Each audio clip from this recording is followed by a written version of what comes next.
Bonjour à tous, bienvenue sur cette vidéo. Alors j'ai décidé de commencer une série de vidéos qui va comparer les arcanes majeures du tarot Rider-Waite et du tarot de Marseille.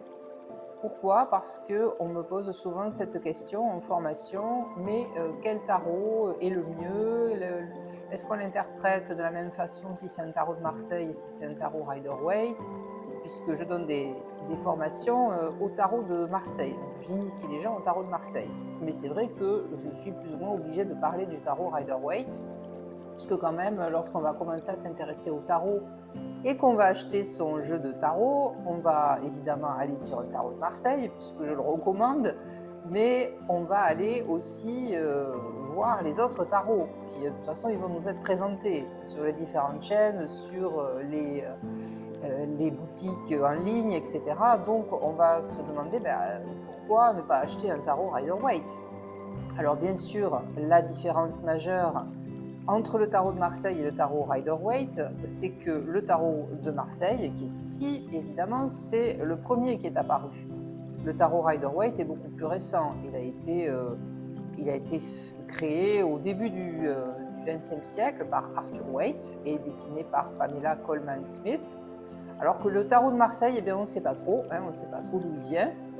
Donc il a des origines beaucoup plus mystérieuses. Il est apparu sous forme de jeu pour jouer, aux cartes, donc en Italie du Nord, on va dire à la fin du XVe siècle. Et puis il s'est transformé petit à petit pour devenir un outil divinatoire plutôt vers le XVIIe siècle. Et puis, il y a eu des cartiers, C-A-R-T-I-E-R-S. C'est un métier, des gens qui dessinaient des cartes dans plusieurs quartiers, notamment de France, dont à Marseille, mais aussi à Paris, à Lyon, qui ont publié des cartes donc avec des représentations qui, avant le XVIIIe siècle, n'étaient pas toujours les mêmes. C'est ce qu'on a appelé des tarots de Marseille type 1. Et puis, à partir de Nicolas Convert, on a fixé le standard du tarot de Marseille. Donc, ces deux-là, par exemple, ça va être des tarots de Marseille type 2. Donc, ils vont avoir, à quelque chose près, toujours la même représentation. Alors, vous voyez, ici, c'est la même chose, à part les couleurs qui sont différentes.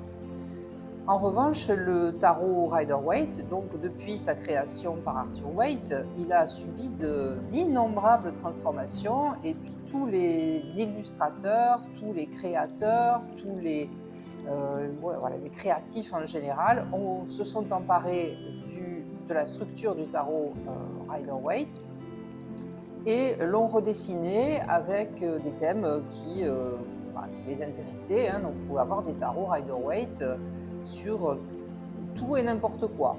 C'est des tarots Disney, des tarots Harry Potter, des tarots des vampires, des tarots des fées, des tarots de ceci, des tarots de cela. Alors que le tarot de Marseille, on essaye un petit peu, il y en a quelques-uns qui se lancent, mais ils gardent toujours le nom de tarot de Marseille et ça va quand même plus ou moins ressembler au tarot de Marseille. Mais c'est vrai qu'il y en a qui essayent aussi de créer des jeux basés sur le tarot de Marseille. Il est vrai que le tarot Rider-Waite, je me demande s'il n'a pas encore été fait, donc le marché commence peut-être à être un petit peu bouché. Donc, en fait, moi je ne dirais pas qu'il y en a un qui est mieux que l'autre. Moi j'ai une petite préférence pour le tarot de Marseille parce que c'est le plus ancien et avec ses illustrations un peu maladroites et un peu bizarroïdes parfois, moi j'aime bien ce côté un petit peu farfelu. Qui renvoie à tout ce qu'on voudra en fait. On peut voir plein de choses, il y a plein de symboles cachés qui n'ont peut-être pas été dessinés d'ailleurs exprès, mais en tout cas on les trouve au fur et à mesure de l'étude de ce tarot, donc c'est génial. Alors que Arthur Waite, son tarot, je l'aime beaucoup, mais il est plus pompeux. Arthur Waite, il faisait partie d'une société secrète, la Golden Dawn, donc il y a beaucoup de symboles là aussi qui renvoient à la Kabbale, qui renvoient à l'astrologie, qui renvoient à tout un tas de signes qui en fait me font dire que si on n'est pas initié, on ne peut pas comprendre. Et ça, j'aime pas trop en fait. J'aime que le tarot soit disponible pour tout le monde et non pas seulement pour ceux qui seraient initiés et donc qui feraient partie d'une élite. Vous l'aurez compris, je n'aime pas les élites. Voilà, donc ça c'est la différence. Et puis après au niveau de la structure interne, eh bien la seule différence dans les arcanes majeures, ça va être l'inversion de la force et de la justice, qui sont en position 11 et 8 respectivement dans le tarot de Marseille et donc inversé dans le tarot Rider-Waite. Ce qui fait qu'évidemment, on ne pourra pas les interpréter exactement de la même façon, surtout si vous attachez à la symbolique des nombres, à la numérologie. Bon, moi je n'y attache pas trop d'importance, donc je m'intéresse surtout à l'image.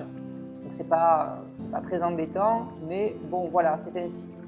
Et puis bien entendu, l'autre différence, ça va être pour les arcanes mineures, puisque le tarot de Marseille a des arcanes mineures qui sont très symboliques, avec des signes dessus, des dessins très abstraits, qui vont représenter les numéraires, les cartes de 1 à 10.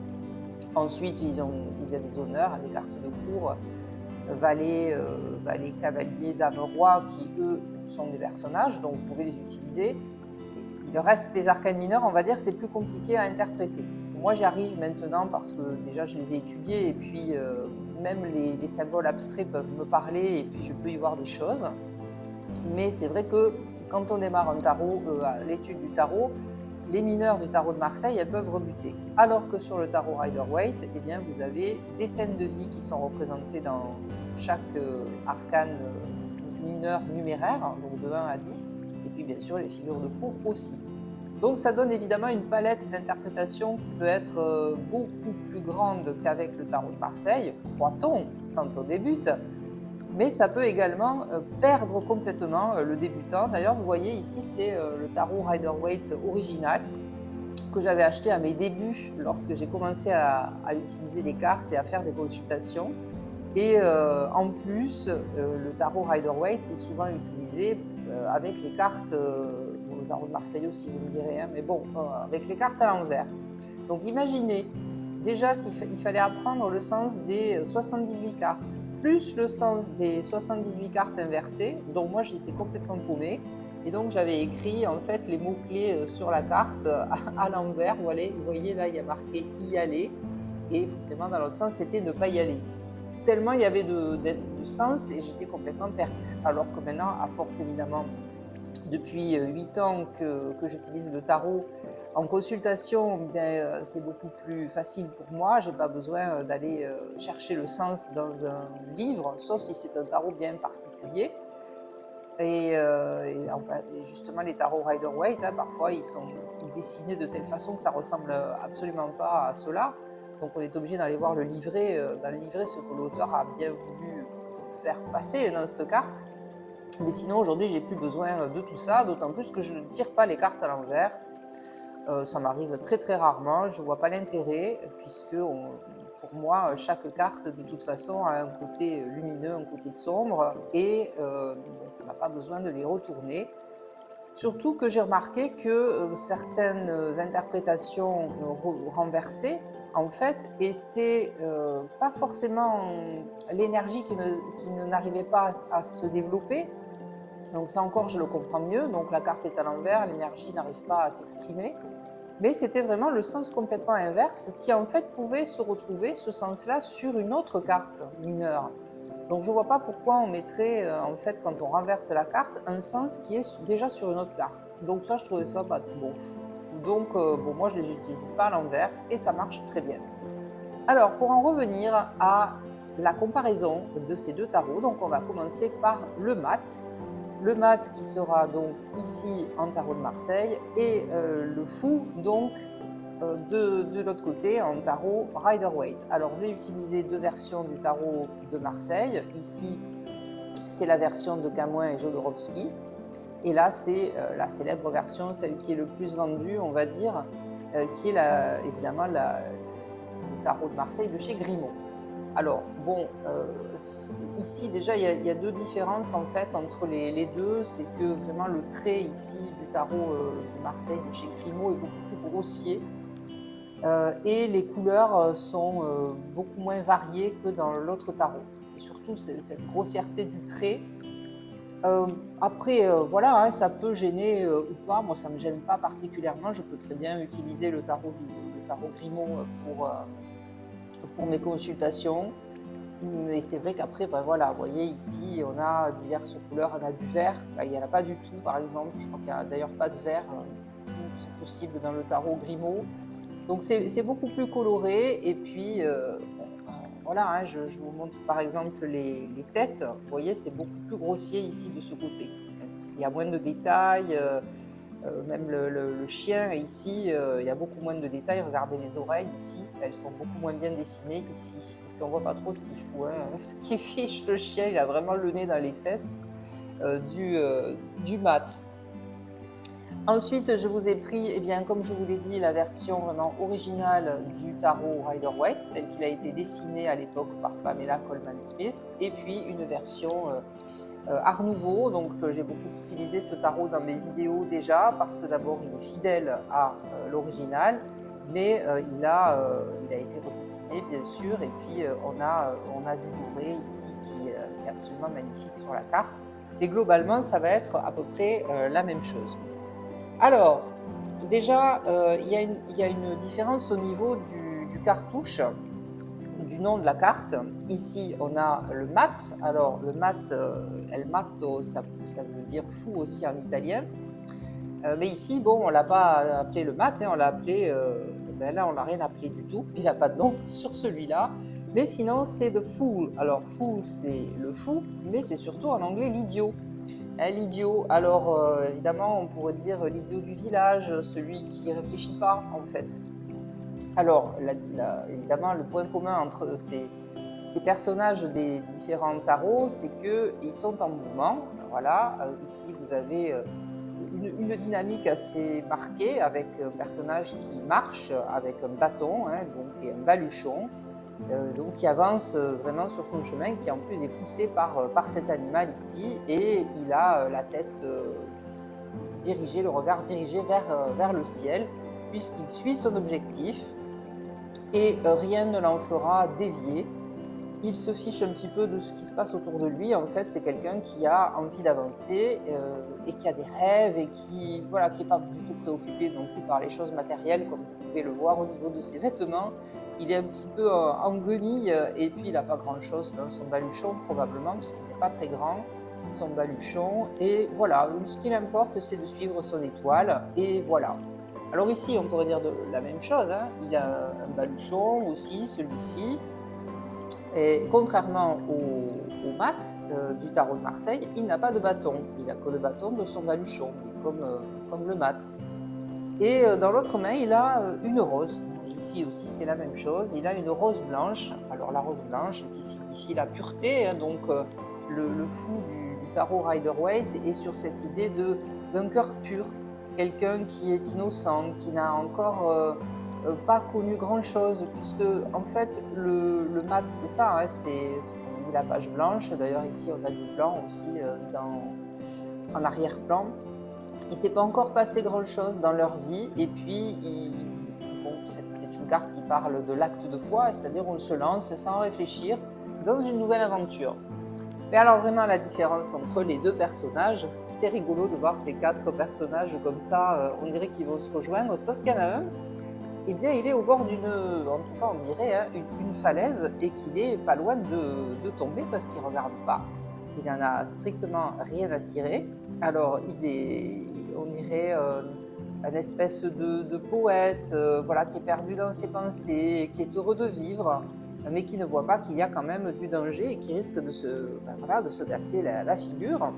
Et ici, le petit chien, en fait, au lieu de le pousser, ce qui ne serait pas sympa, on dirait qu'il le prévient et qu'il l'empêche de faire une grosse bêtise, hein. Ici, on a le chien qui serait presque même à arrêter les pas de son maître, si tant est que ce soit son maître.